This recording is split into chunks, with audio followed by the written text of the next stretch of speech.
இது மகிமை நேரம்.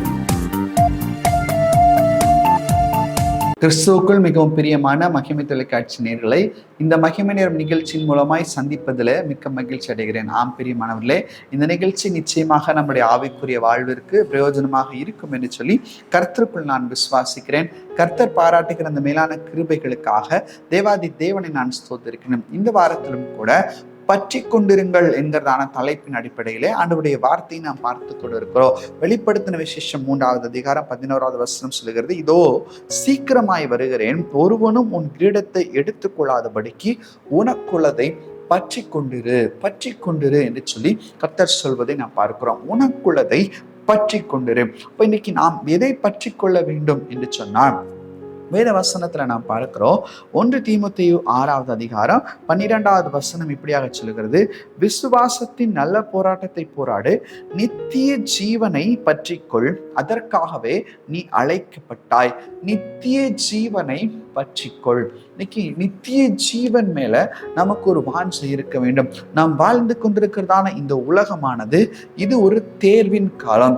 இந்த தேர்வை ஒருவேளை 60 வருஷமோ 70 வருஷமோ பலத்தின் மிகுதியால் 80 வருஷமோ கர்த்தர் நமக்கு பாராட்டுகிற அளவு வரைக்கும் நாம் சரியாக வாழ்வோம் என்று சொன்னால், நம்முடைய வாழ்க்கையில் சரியாக நாம் வாழ்வோம் என்று சொன்னால், இந்த தேர்வை நாம் வெற்றிகரமாக எழுதி முடிப்போம் என்று சொன்னால், இதற்கு பின்பதாக ஒரு வாழ்க்கை இருக்கிறது. அதுதான் நித்திய ஜீவனின் வாழ்க்கையாய் காணப்படுகிறது. அந்த நித்திய ஜீவனை நாம் பற்றி கொள்ள வேண்டும் என்று சொல்லி கர்த்தர் எதிர்பார்க்கிறார். அதே 1 தீமோத்தேயு 6வது அதிகாரம் 19வது வசனம் சொல்லுகிறது, நித்திய ஜீவனை பற்றி கொள்ளும்படி வருங்காலத்திற்காக தங்களுக்கு நல்ல ஆகாரத்தை பொக்கிஷமாய் வைக்கவும் அவர்களுக்கு கட்டளையிடு. பாருங்கள், பவுல் சொல்லுகிறார், இந்த நித்திய ஜீவனானது ஒரு பொக்கிஷம். இன்னைக்கு நமக்கு நாளைக்கான ஆகாரத்தை நாம் சேர்த்து வைத்திருப்போம். நம்முடைய கிச்சன்ல போய் பார்த்தோம்னா நாளைக்கு சமைக்க வேண்டியதற்கான காரியங்கள் எல்லாம் நம்ம ரெடியா வாங்கி வச்சிருப்போம். ஆனால் பவுல் சொல்கிறார், அந்த போஜனம் முக்கியம் அல்ல, நித்தியமாய் நமக்கு ஒரு பொக்கிஷமாகி ஒரு போஜனம் இருக்கிறது. அதுதான் நித்திய ஜீவன். அந்த நித்திய ஜீவனை நாட வேண்டும் என்று சொல்லி நாம் எதிர்பார்க்கணும். அந்த நித்திய ஜீவன் மேல நமக்கு ஒரு வாஞ்சை இருக்க வேண்டும் என்று சொல்லி எதிர்பார்ப்புள்ளவர்களா இருக்க வேண்டும் என்று பவுல் சொல்வதை நாம் பார்க்கிறோம். வேதத்துல கூட ஒரு சம்பவத்தை நாம் வாசிக்கிறோம்.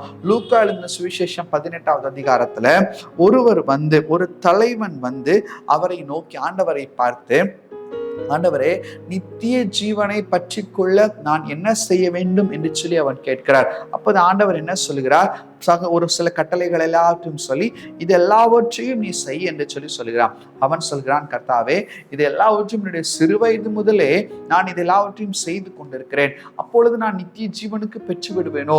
நித்திய ஜீவன் எனக்குரியதாய் மாறி விடுகிறதா என்று சொல்லி அவன் கேட்கிறான். அப்பொழுது கர்த்தர் அவனை பார்த்து சொல்கிறார், 22வது வசனம், லூக்கா 18வது அதிகாரம் 22வது வசனம், இயேசு அதை கேட்டு, இன்னும் உன்னிடத்தில் ஒரு குறை உண்டு, உனக்கு உண்டானவைகள் எல்லாம் விற்று தரித்திரருக்கும் கொடு, அப்பொழுது பரலோகத்தில் உனக்கு பொக்கிஷம் உண்டாயிருக்கும், பின்பு என்னை பின்பற்றி வா என்றான். பிரியமானவர்களே, அப்போ ஆண்டவர் சொல்லுகிறபடி பூலோகத்திலே நாம் பொக்கிஷங்களை சேர்த்து வைப்பது, இல்லை ஆஸ்திகளை சம்பாதித்து வைப்பது, இல்லை ஒருவேளை வீடு கட்டுவது, இல்லை பொருள் வாங்குவது, இதெல்லாம் தேவையற்ற காரியமா என்று சொன்னார். அதெல்லாம் தேவையற்ற காரியமா? அப்படிதான் கர்த்தர் சொல்லுகிறாரா என்று கேட்டால் அப்படி அல்ல. ஆண்டவர் எதன் அடிப்படையில சொல்கிறார்? விதத்துல கூட ஒரு வசனம் பார்க்கிறோம், உங்கள் பொக்கிஷம் எங்கே இருக்கிறதோ அங்கே உங்கள் இருதயமும் இருக்கும். இந்த உலகத்திலே நாம் வாழ்வதற்கு தேவையான வாழ்வாதாரமான காரியங்கள் நமக்கு வேண்டும், அது அவசியம். ஆனால் அதை மாத்திரமே நாம் நம்பக்கூடாது, அதை மாத்திரமே நமக்கு பொக்கிஷங்களாய் எண்ணக்கூடாது, அதை மாத்திரமே நாம் நமக்கு ஆஸ்திகளாய் எண்ணக்கூடாது. இந்த உலகத்தின் ஓட்டத்தை முடிக்கிற வரைக்கும் அது நமக்கு தேவை. ஆனால் நம்முடைய பிரதானமான நோக்கம், நம்முடைய விஷன், நம்முடைய நோக்கம் என்னவா இருக்க வேண்டும்? அது நித்திய ஜீவனா இருக்க வேண்டும். அங்கே நான் பொக்கிஷத்தை சேர்த்து வைக்கிறேனா? ஒருவேளை இன்னைக்கு இங்கே எனக்கு ஒரு ஆஸ்தியை நான் வாங்குகிறேன், இந்த மாசத்துல நான் இவ்வளவு சம்பாத்தியம் பண்ணுகிறேன், பரலோகத்திற்கு நான் எதை சம்பாதித்து வைத்திருக்கிறேன், பரலோகத்தின் பொக்கிஷத்திற்காக நித்திய ஜீவனுக்காக நான் என்ன செய்து கொண்டிருக்கிறேன் என்கிறதான ஒரு எண்ணத்தோடு செயல்பட்டால் இந்த ஆஸ்தியை நாம் சேர்த்து வைப்பதுல ஒரு பெரிய ஒரு வித்தியாசம், ஒரு பெரிய ஒரு காரியம் நமக்கு தெரியாது. ஆனால் நிறைய பேர் அந்த நித்திய ஜீவனுக்குரிய காரியத்தை மறந்துவிட்டு, தேவனை தேடுவதை மறந்துவிட்டு, அப்படி ஒரு வாழ்வு இருக்கிறது என்பதையே மறந்துவிட்டு உலகத்திற்காக மாத்திரம் ஓடிக்கொண்டிருக்கிறார்கள், உலகத்தின் காரியங்களுக்காக மாத்திரம் ஓடிக்கொண்டிருக்கிறார்கள். அப்படிப்பட்டவர்களை பார்த்துதான் கர்த்தர் சொல்கிறார், உன்னிடத்துல ஒரு குறை இருக்கிறது, நீ உன்னிடத்துல இருக்கிற எல்லாத்தையும் விற்றுக்கூடு என்று சொன்னால் நீ எல்லாவற்றையும் சேர்த்து வைக்க வேண்டும் என்று ஒரு ஆசையோடு கூட செய்து கொண்டிருக்கிறாயே, அந்த ஆசையை நித்திய ஜீவன் மேல நீ காட்டு என்று சொல்லி கர்த்தர் சொல்வதை நாம் பார்க்கிறோம். இந்த நித்திய ஜீவனை பெற்றுக்கொள்வதற்கு ஒரே வழி இருக்கிறது. அது என்ன வழி? யோவான் 3வது அதிகாரம் 15வது வசனம் 16வது வசனம் சொல்கிறது, தன்னை விசுவாசிக்கிறவனோ அவன் கெட்டு போகாமல் நித்திய ஜீவனை அடையும்படி உயர்த்தப்பட வேண்டும். அதே போல 36வது வசனத்துல கூட நாம் வாசிக்கிறோம், ஆண்டவர் சொல்லுகிறார், குமாரனிடத்தில் விசுவாசமாய் இருக்கிறவன் நித்திய ஜீவனை உடையவனாய் இருக்கிறான். இப்போ ஃபர்ஸ்ட் அண்ட் ஃபோர்மோஸ்ட் குவாலிட்டி நமக்கு கர்த்தரிடத்தில் ஒரு விசுவாசம் வேண்டும்.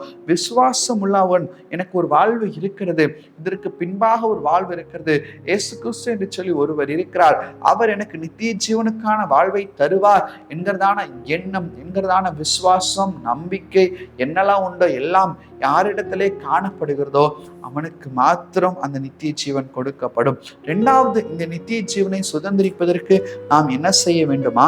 ரோமருக்கு எழுதின நிருபம் 2வது அதிகாரம் 7வது வசனத்துல கூட நாம் வாசிக்கிறோம், சோர்ந்து போகாமல் நற்கிரியைகளை செய்து மகிமையும் கனத்தையும் அழியாமையும் தேடுகிறவர்களுக்கு நித்திய ஜீவனை கர்த்தர் அளிப்பார். அப்போ நித்திய ஜீவனுக்காக பரலோகத்துல பொக்கிஷம் சேர்த்து வைக்க வேண்டும் என்று சொன்னேன் அல்லவா? அது என்ன பொக்கிஷம்?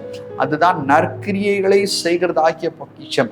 நற்கிரியைகளை செய்ய வேண்டும். நம்ம பார்க்கிறவர்களுக்கு உதவி செய்கிறதான ஒரு பொக்கிஷம், பார்க்கிறவர்களுக்கு சென்று ஓடி ஓடி ஓடி உதவி செய்கிறதான பொக்கிஷம், எல்லாரையும் நேசிக்கிறதான ஒரு பொக்கிஷம், நம்ம இடத்துல இருந்து நற்கிரியைகள் காணப்படுகிறதா என்கிறதை சற்று நாம் சிந்தித்து பார்க்க வேண்டும். அப்படி நாம் சிந்தித்து பார்த்து செயல்படுவோமானால் நமக்கு நித்திய வாழ்வை கொடுக்க கர்த்தர் சித்தமுள்ளவராய் கூட இருக்கிறார். இந்த நித்திய ஜீவனை குறித்து வேத வசனம் என்ன சொல்லுகிறது?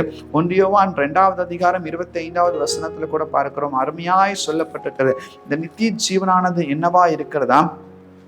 1 யோவான் 2வது அதிகாரம் 25வது வசனத்துல, நித்திய ஜீவனை அளிப்பேன் என்பதே அவர் நமக்கு செய்த வாக்கு தத்தம். ஒருவேளை உன் அப்பத்தையும் தண்ணீரையும் ஆசீர்வதிப்பேன், நீ அப்படியாக இருவாய், நீ கோடா கோடியாய் பெருகுவாய், இந்த வாக்குத்தத்தை மாத்திரம் நாம் பிடித்து கொண்டிருக்கிறோம்.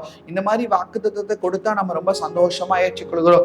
என்னன்னா அதெல்லாம் உலகத்திற்குரிய காரியம். இங்க இருந்து கடந்து சொல்லும் போது ஒரு காரியத்தை கூட நம்மால் எடுத்து சொல்ல முடியாது. ஆனால் கர்த்தர் கொடுக்கிறதான பிரதானமான வாக்குத்தத்தம் என்ன?